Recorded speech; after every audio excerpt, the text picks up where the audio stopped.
మన ప్రభు అయిన యేసుక్రీస్తు నామమున వాక్యం వింటున్న బిడ్డలకు వందనాలు తెలియజేసుకుంటూ ఉంటున్నాను.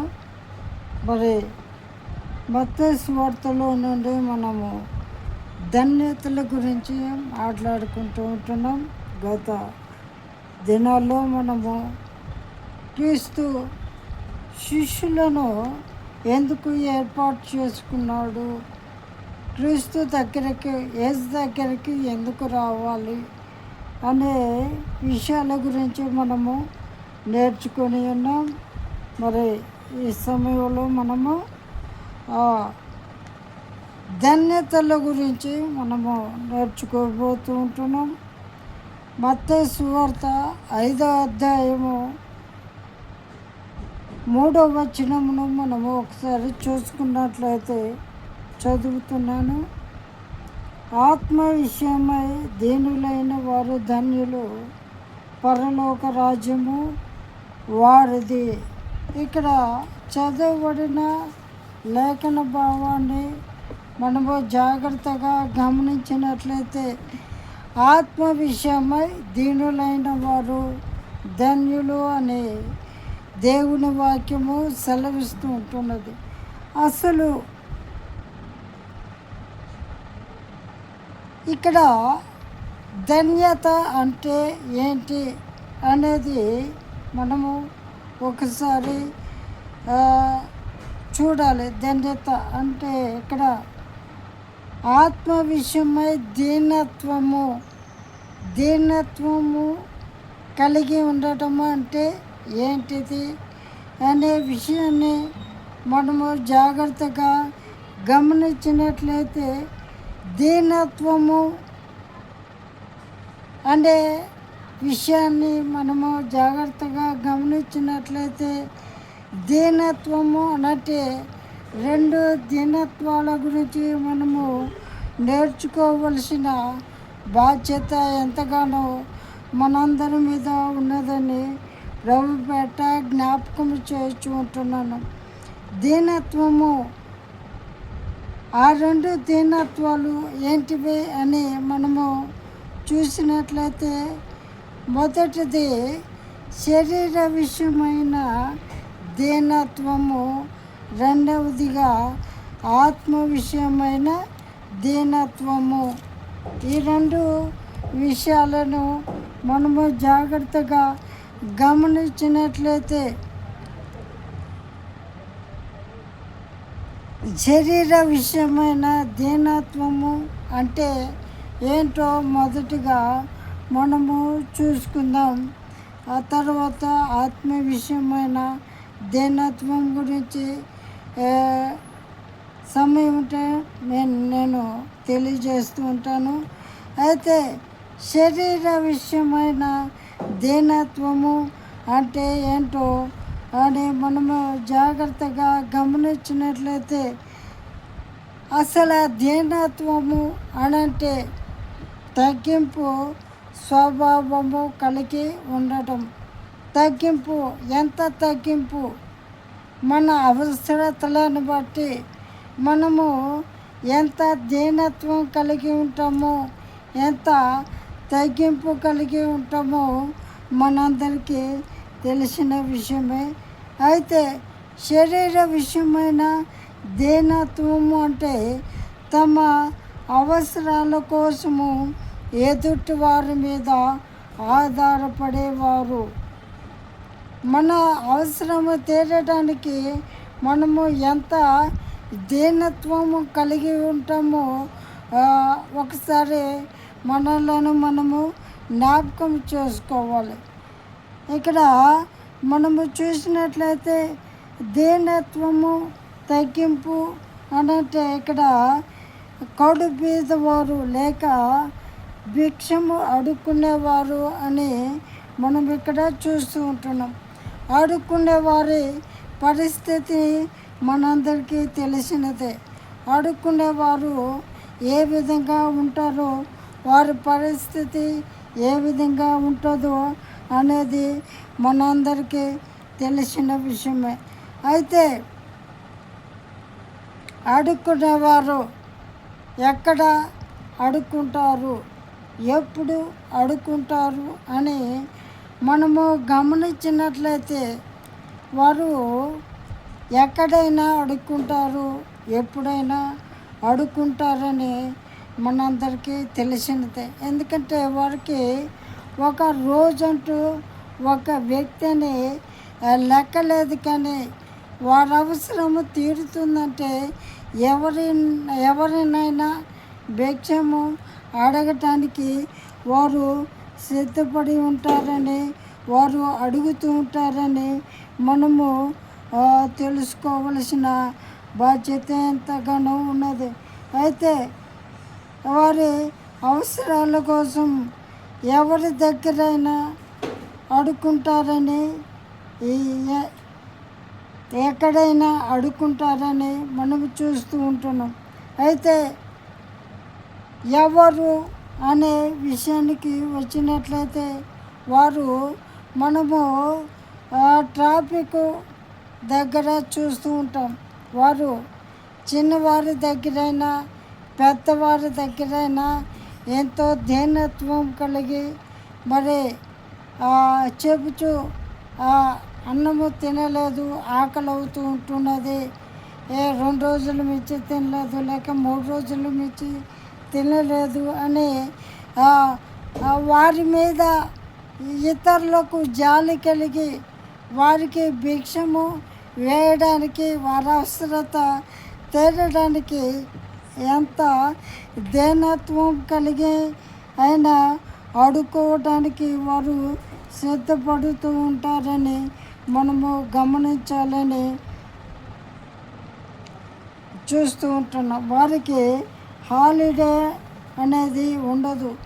సండే కదా, ఈరోజు సెలవు దినము కదా, ఈరోజు అడుక్కోకూడదు కదా అనే నియమ నిబంధనలు వారికి ఏమీ లేవు. కానీ వారు ఎప్పుడైనా ఎక్కడైనా ఎవరి దగ్గరైనా, అది చిన్నవారి దగ్గరైనా పెద్దవారి దగ్గరైనా వినయంతో సహాయము అడుగుతూ ఉంటారు, తీసుకుంటూ ఉంటారని మనము తెలుసుకోవాల్సిన అవసరత ఎంతగానో ఉంటున్నది. అలాగే మనము జాగ్రత్తగా గమనించినట్లయితే ఇంకొక భిక్షగాడు వారికి ఎదురుపడి వారు అడుగుతూ ఉంటున్న ఆ యొక్క దీనత్వంను తగ్గింపును బట్టి వారికి జాలి కలిగి వారు భిక్షం అడుక్కునే వారైనా వారి పరిస్థితి చూసి జాలిపడి వారికి భిక్షము వేస్తూ ఉంటున్నా, కానీ వారు వీడు భిక్షవాడు కదా, వీడి దగ్గర మనం ఎందుకు తీసుకోవాలి, నేను భిక్షగాడే, వాడు భిక్షగాడే, వాడు నాకు వేసే అంతటోడా, వాడు నేను ఒకటే కదా అని తేడాలేమి చూడరు. కానీ వారు అవసరము తీరడం కోసం వారు అడుక్కునే వారు ఇస్తున్నా, కానీ వారి దగ్గర కూడా చేయి చాపి తీసుకుంటూ ఉంటారు, కానీ ఏమాత్రము సిగ్గుపడరు అని మనము తెలుసుకోవలసిన అవసరము ఎంతగానో ఉంటున్నది. కాబట్టి ఇటువంటి దీనత్వము, శరీర దీనత్వము గురించి మనము నేర్చుకొని ఉన్నాం. మరి ఆత్మ విషయమైన దీనత్వము అంటే ఏంటో కూడా మనము చూసుకొని ముందుకు వెళదాం. అయితే ఆత్మ విషయమై దీనత్వము అనంటే దేవుని దగ్గర తగ్గింపు స్వభావం కలిగి ఉండడము. దేవుని దగ్గర మనము ఎంత విధేయత, ఎంత వినయము, ఎంత తగ్గింపు జీవితము కలిగి ఉన్నా కానీ అది ఏమాత్రము తప్పులేదు. ఎందుకంటే ఈ లోకంలో వ్యర్థమైన ఆ ధనము కొరకు, ఈ లోకంలో స్వల్పమైన అవసరాల కోసమే మనము దీనత్వం కలిగి మన అవసరాలు తీర్చుకోవడానికి దీనత్వం కలిగి ఉంటాం. అవసరమైతే వారి కాళ్ళు పట్టుకోవటానికైనా లేక వారి కారు తుడవడానికైనా వారి యొక్క చూసినట్లయితే కాళ్ళు నొక్కేవారు కూడా ఉండకపోరు. ఎందుకంటే వారి అవసరం తీరాలంతే. వారు కారు కడుగుతున్నారా, కాళ్ళు నొక్కుతూ ఉంటున్నారా, బట్టలు ఉతుకుతూ ఉంటున్నారా, ఇవన్నీ అనవసరము.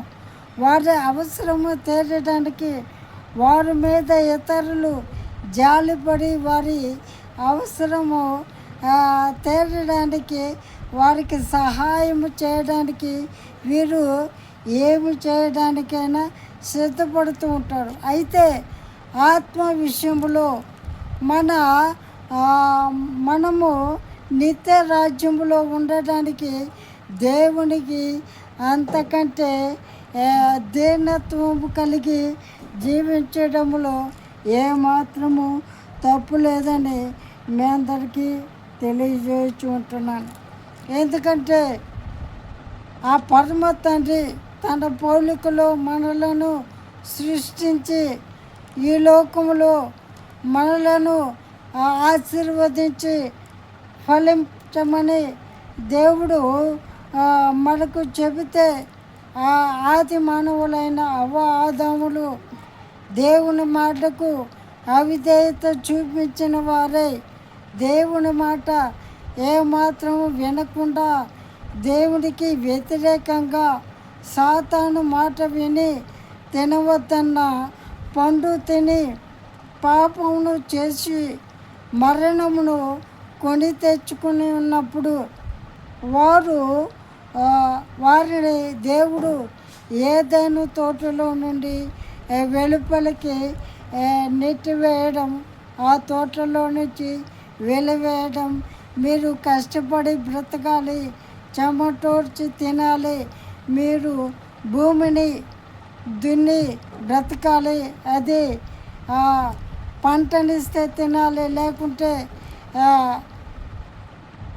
మీరు గచ్చ పొదలను మొట్ల తుప్పలను అనుభవించక తప్పదు, మీరు కష్టపడక తప్పదు అని ఆదామును, మరి వేదనతో పిల్లలను కందువు అని అవ్వమ్మను మరి ఆ యొక్క పనిష్మెంట్ ఇచ్చి ఆ తోటలో నుండి వెలివేసిన విధానాన్ని మనము చూస్తూ ఉంటున్నాం.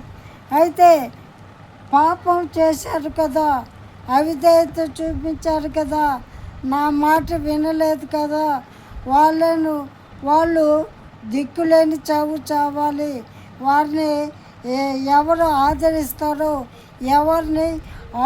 ఎవరు వారిని ఆదుకుంటారో, ఎవరు వారిని బ్రతికిస్తారో, వారికి ఎవరు సహాయం చేస్తారో చూస్తాను, నాకే అవిధేయత చూపిస్తారా, నా మాట వినరా అని వారిని దేవుడు ఆ విధంగా వదిలేయలేదు. కానీ వారిని ఆ పాపం నుండి విడిపించడానికి, ఆ యొక్క శాపం నుండి విడిపించడానికి దేవుడి స్వరూపమును కోల్పోయి ఉన్న మానవులను కరుణించి మరలా దేవుని స్వరూపము వారికి ఏర్పరచడానికి, దేవుడితో సమాధానము కలిగించడానికి దేవుడు దీనుడై ఈ లోకమునకు వచ్చిన విధానాన్ని మనము చూస్తూ ఉంటాం.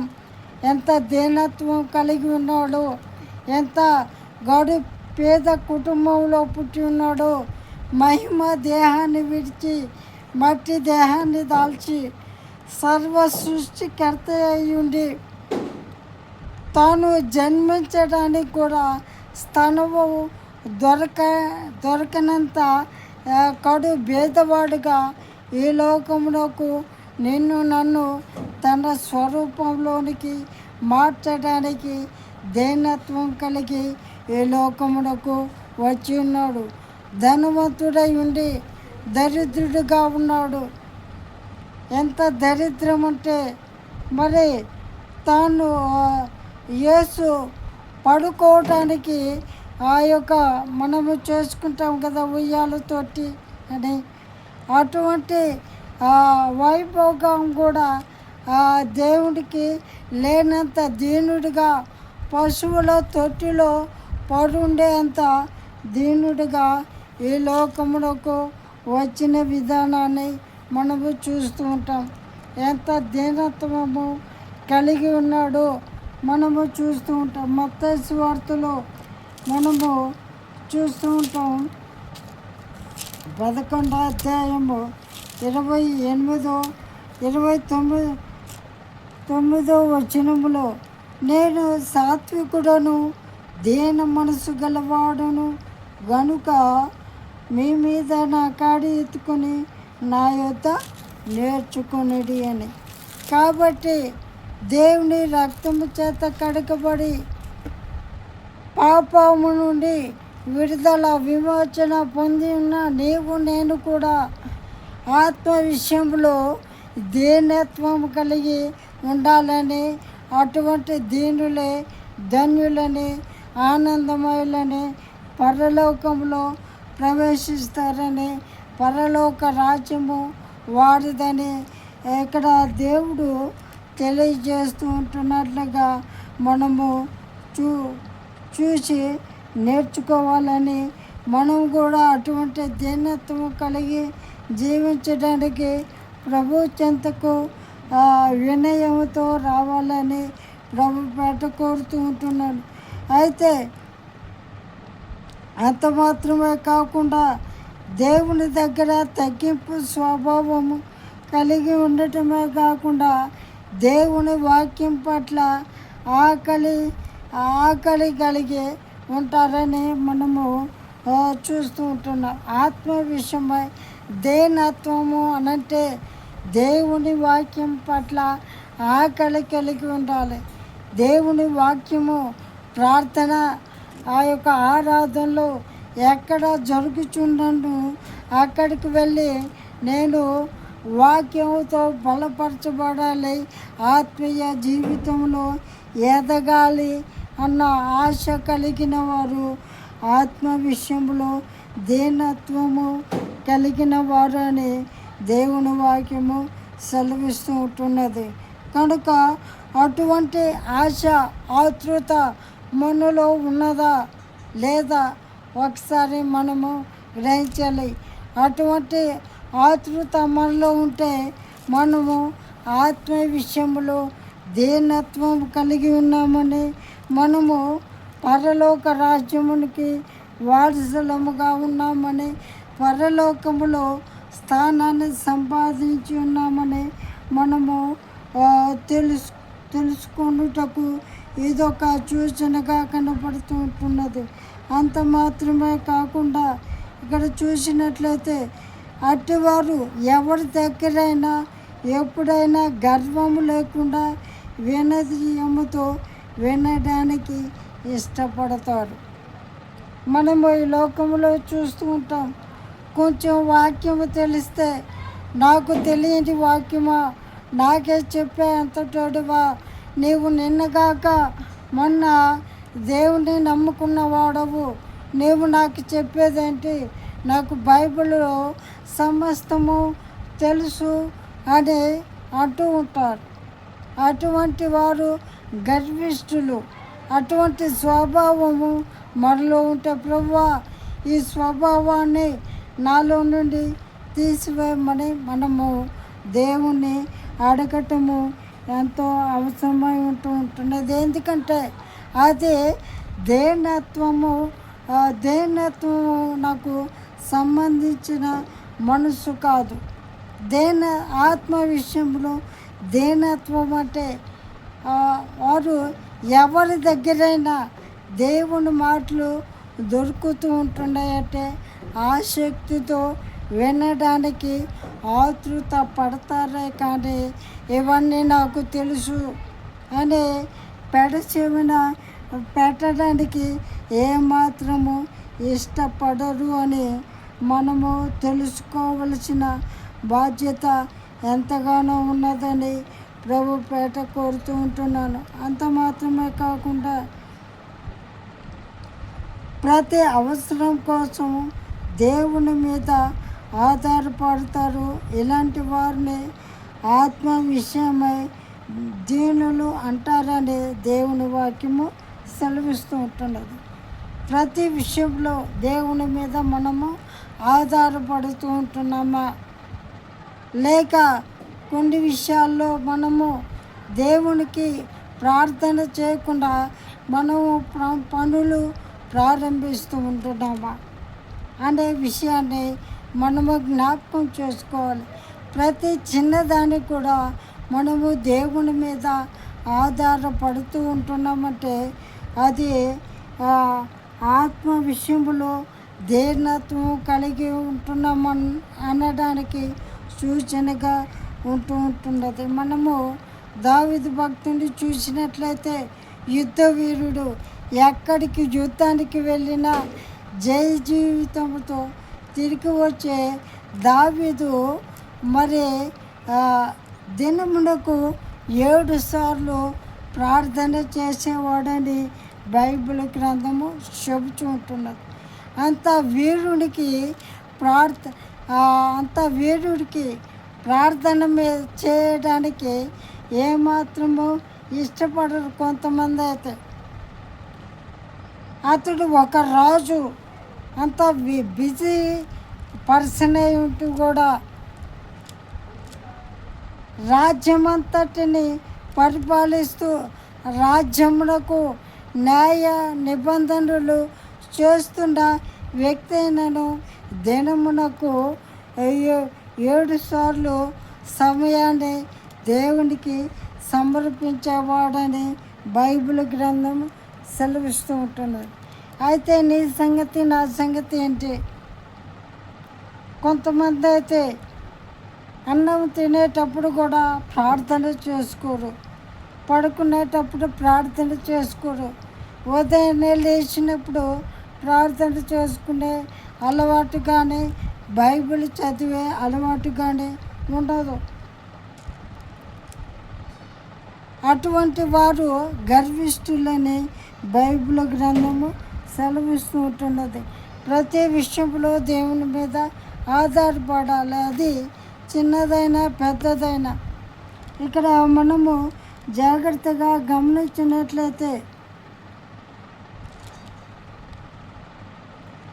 యోహాను సువార్త 15వ అధ్యాయము 5-6 వచనాల్లో మనము చూస్తూ ఉంటాం. చివరికి వచ్చేసాం, జాగ్రత్తగా వినాలని ప్రభు పేట కోరుతూ ఉంటున్నాడు. యోహాను సువార్త 15వ అధ్యాయము 5-6 వచనాలు మనము చూసుకుందాం. ద్రాక్షవల్లిని నేను, తీగలు మీరు. ఎవడు నా యందు నిలిచిండునో, నేను ఎవని యందు నిలిచిందునో వాడు బహుగా ఫలించును. నాకు వేరుగా ఉండి మీరేమీ చేయలేరు. ఎవడైనాను నా యందు నిలిచి ఉండని ఎడల వాడు తీగ వలె బయట పారవేయబడి ఎండిపోవును. మనుషులు అట్టి వాటిని పోగు చేసి అగ్నిలో పారవేతురు, అవి కాలిపోవును. కాబట్టి దేవుడు లేకుండా నేనేమీ చేయలేను, దేవుడి సహాయం లేకుండా నేనేమి చేయలేనని ప్రతి విషయంలో ఆ దేవుని మీద మనందరము కూడా ఆధారపడి జీవించాలని, ప్రార్థించే బిడ్డలుగా ఉండాలని ప్రభు పేట కోరుతూ ఉంటున్నాను. సమయము మించిపోయినది కనుక మరొకసారి దేవుని మాటలను పంచుకుందాం. దేవుడి ఈ మాటలను దీవించి ఆశీర్వదించుడుగా. ఆమేన్, ఆమేన్.